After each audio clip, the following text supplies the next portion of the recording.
Hey, today I will be recapping a series called That Time I Got Reincarnated as a Slime. I upload every week, so please like and subscribe to my channel and press the bell icon to never miss new video updates. One day, office worker Satoru Mikami is killed after being stabbed. He awakens in a cave in an unfamiliar fantasy world to discover that he has been reincarnated as a slime, possessing various skills formed from his final thoughts before death. While exploring the cave, gaining new skills along the way with the aid of a great sage residing in his mind, the slime comes across and befriends an ancient dragon named Veldora, who was sealed in the cave centuries ago. The slime, who is given the new name of Rimuru Tempest, helps Veldora to find a way to break his seal, by using his predator skill to swallow him inside his body, and analyze it from both sides. After gaining more skills from swallowing other creatures, Rimuru finds his way out of the cave, after a group of human adventurers open the entrance. Rimuru then encounters a group of goblins, who ask for his help in protecting them against a group of direwolves. Working together with the goblins, Rimuru battles against the direwolves and kills their leader, forcing them to surrender. Convincing the goblins and direwolves to live together in harmony, Rimuru gives them all names, but then passes out for 3 days due to exhausting his magic. When he wakes up, he discovers the names he had given to the goblins and direwolves had caused them all to evolve. Realizing that the goblins have no skills to craft houses and clothes, Rimuru and a small group set off to the town of Dworgen to seek help from dwarf artisans. Arriving at Dworgen with God to the goblin, Rimuru ends up getting in a fight with some thugs and thrown in jail. Rimuru is eventually set free after providing the guards with potions, and is introduced to Cajun the blacksmith. Using the magisteel ore he had gathered in the caves, Rimuru helps Cajun to fulfill an order of longswords, in exchange for his help in providing artisans for the goblin village. As Rimuru and the dwarves celebrate at an elf bar, a figure approaches. A fortune-teller elf decides to predict Rimuru's destined one, showing him a vision of a girl parting ways with her family. When Vesta, the minister who ordered the swords, arrives and insults Rimuru, Cajun punches him in anger, resulting in both him, Rimuru, and the other dwarves getting arrested and put on trial. During the trial, the hero king Gazelle Dwargo, who has a history with Cajun, exiles him and his men, who join Rimuru as his team of artisans. After also exiling Vesta for his dishonest actions, Gazelle, noticing Rimuru's connections with Veldora, dispatches a ninja to follow him. When the group of adventurers who discovered Veldora's disappearance from the cave, Irin, Kavel, and Guido, are ordered by a guildmaster to investigate the forest, a masked girl named Shizu asks to join them. When they run into trouble, they are rescued by Rimuru, who recognizes Shizu from the elf's vision. As Shizu reveals she was summoned to this world from Japan during the war, Rimuru shares some of his memories of a modern peaceful Japan. What Rimuru doesn't know, however, is that Shizu's summoner, the Demon King Leon Cromwell, has made her the vessel of the fire spirit Ifrit. Shizu recalls the anguish she felt when the Ifrit inside her killed her friend after considering her an enemy. Just as Shizu prepares to leave with the adventurers, Ifrit once again takes control of her and unleashes his flames upon the village. With his water attacks proving ineffective, Rimuru copies Irin's ice magic spell to take care of Ifrit's minions. Discovering that he is immune to fire attacks, Rimuru uses his predator ability to swallow Ifrit, separating him from Shizu in the process. Shizu tells Rimuru about someone known as the hero who took her in and showed her the right path before mysteriously disappearing one day. Sensing her life is coming to an end, Shizu, not wishing her body to remain in this world, asks Rimuru to eat her, giving him the ability to take a human form. As Rimuru decides to seek out information on Leon in order to convey Shizu's final words to him, a masked man named Jelmid recruits an orc that he names Geld, with the intention of bringing forth a great orc disaster in the forest. As Rimuru familiarizes himself with the form and abilities he inherited from Shizu, the goblins come under attack by a group of ogres, who claim Rimuru has been manipulating orcs to attack their village.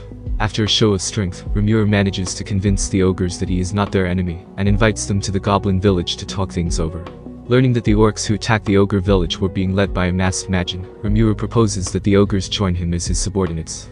Agreeing to a temporary alliance until the orcs are defeated, Rimuru names the ogres Benimaru, Shuna, Shion, Hakiru, Sawe, and Kurub, evolving them into Kijins.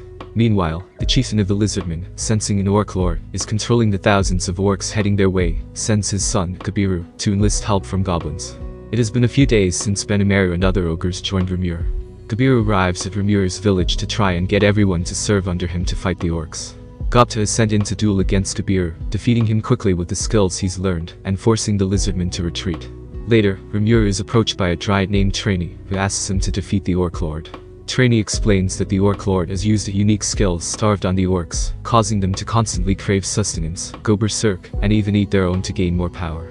Accepting Trainee's request, Rimuru sends Sawe to negotiate with the lizardmen for an alliance. As the chieftain urges his soldiers not to engage in battle with the orcs until Rimuru's group arrives, Gabiru, swayed by the words of Jalmid's messenger Lapis, usurps the chieftain's position and leads the lizardmen into a direct attack on the orcs, unaware of the orc lord's true power. Rimuru's group come across Gabiru's sister, who informs them of Gabiru's coup d'etat and asks them to rescue the chieftain and save the lizardmen. Meanwhile, Gabiru and his troop find themselves cornered after the orcs eat one of the soldiers and gains their powers. As Trainee discovers Jalmid and Lapis and forces them to leave the forest, Gabiru struggles against the orc general, but is rescued by the arrival of Rimuru's group. The gang defeat the general and most of the orc army, while Saoi rescues the chieftain, after which Rimuru goes to confront Geld the orc lord. Jalmid suddenly appears, revealing he created the orc lord in order to turn him into a new demon lord. After failing to beat Rimuru, Jalmid is killed and devoured by Geld, who evolves into the demon lord orc disaster that proves too powerful for the Kijins to defeat. Realizing Geld's power, Rimuru has the great sage take control of his body in order to fight against him, but after Geld develops fire resistance, Rimuru resumes control and engages in a battle with Geld to see who can consume the other first. Learning that Geld was on a search to end the famine afflicting his people before he was manipulated by Jalmid, Rimuru devours his sins along with his body. Afterwards, as the orcs are freed from Starve's effects, the Kijins decide to continue serving under Rimuru. Rimuru forms the Jura Forest Alliance to allow the lizardmen, goblins, and orcs to live together in harmony, inadvertently ending up as the Alliance's chancellor. Rimuru bestows the name of Geld onto the orc lord's son, evolving him into Orc King, and the other orcs into High Orcs. Then he gives the lizardman chieftain a name Gabiru. Later Gabiru is excommunicated and exiled from the lizardmen and embarks on a journey. 3 months later, Dwarf King Gazel and his army appear at the goblin village to challenge Rimuru to a duel and determine his true nature. After Rimuru succeeds in block all of his strikes, and upon learning the two shared the same swordmaster, Hakiru, Gazel accepts he is not evil, and offers a treaty between their groups.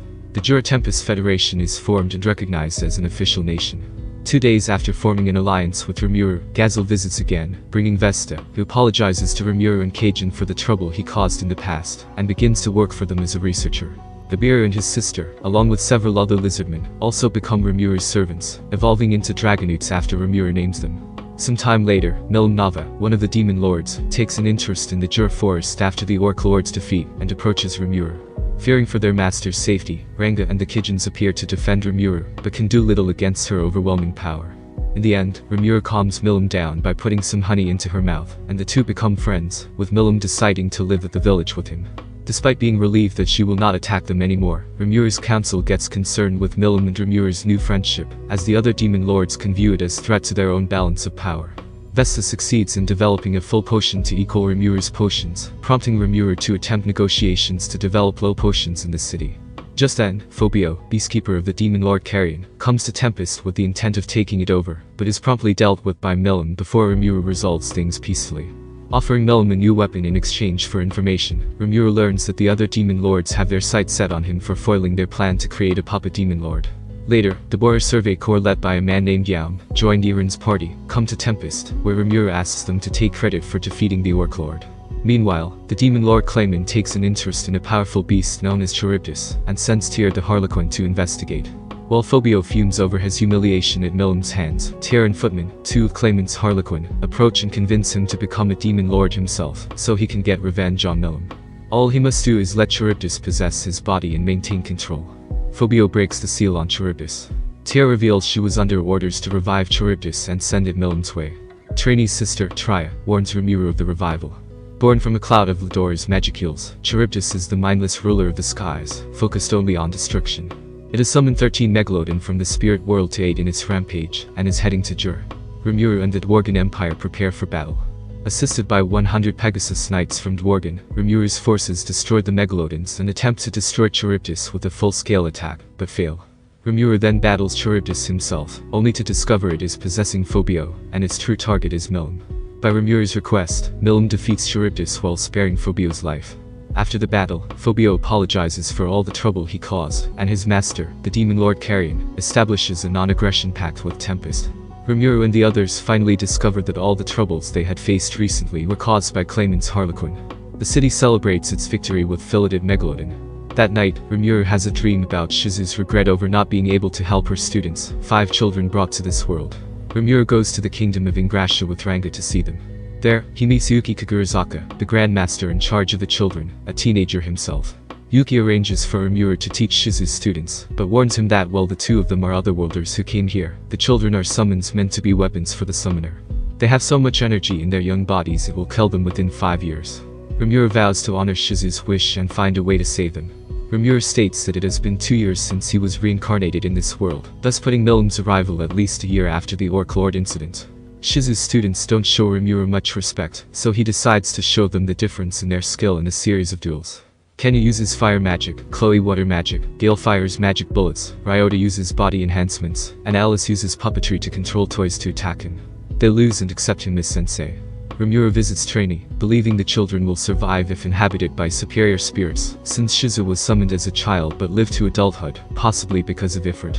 Trainee directs him to the dwelling of spirits, but with the Queen of Spirits the Dryads once served dead, they have lost their link to it, and no longer know the entrance. While on a picnic with the students, they see a sky dragon heading to the capital, and Rimuru interferes and eats it with gluttony. Njolmeyer, a merchant Rimuru's appear and save, invites them to dinner. Njolmeyer knows who Rimuru is, and Rimuru invites him to come to Tempest to help them sell their wares. He agrees. Njolmeyer's assistant asks the Queen of Spirits to protect the children after dinner. She tells curious Rimuru she came from a village near the dwelling of spirits. He, Ranga, and children head to its location. Rimuru, Ranga, and the students enter the dwelling of spirits, and a spirit in the opening labyrinth battles them with a giant metal golem to test them, though Rimuru quickly incinerated it. The labyrinth spirit introduces herself as Ramers, one of 10 demon lords, though she's so small no one believes her. She explains that Leon, who summoned Shizu, used to be a hero before he fell from grace and become a demon lord. Likewise, she used to be the Queen of Spirits before dying and returning as a demon lord. In exchange for creating a new golem for her, Ramers agrees to aid Rimuru in summoning superior spirits. A plethora of inferior spirits answer the prayers of Gale, Alice, and Ryota, so Rimuru devours them and turns them into 3 new superior spirits, which successfully inhabit the 3. Kenya summons and is inhabited by a superior spirit of light. An unknown spirit-like being appears, Veldora reacting to his presence. Despite Ramers' attempt to stop it, as she feels it is dangerous, it still possesses Chloe. Regardless, the dangerous energy in the 5 children has calmed, so they will not die in a few years. Rimuru makes a new golem for Ramers, and they return to Ingrasha. Yuki finds it unlikely the nations that abandoned the children will try to take them back, so they should be able to live normal lives. Rimuru doesn't tell Yuki how he saved them. Rimuru thinks about the past 2 years, and declares all their problems have been solved. He gives Chloe Shizu's magicule suppressing mask, but isn't certain why, simply feeling it was for the best. Unknown to Rimuru, a shady woman is spying on him.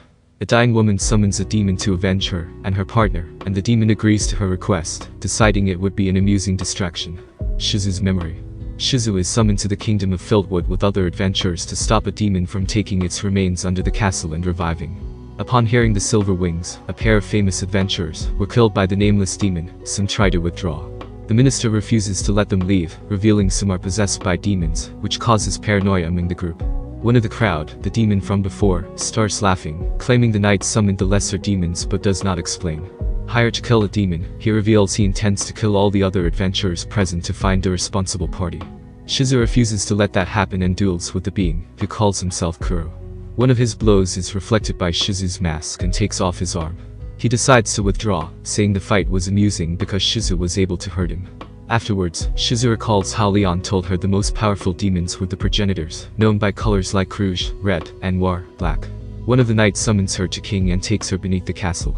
It is revealed the king and minister were puppets of the same demon she was hired to stop, who has taken on the persona of Orthos, the hero who previously defeated him, thus gaining the name Orthos and becoming an archdemon. They intend to sacrifice the adventurers and Shizu, who is still worn out from her fight, to regain his full strength. Orthos is able to defeat her, but Kuro timely appears and kills the king and minister. He reveals he was summoned by the dying Silver Wings to avenge them and kept his promises.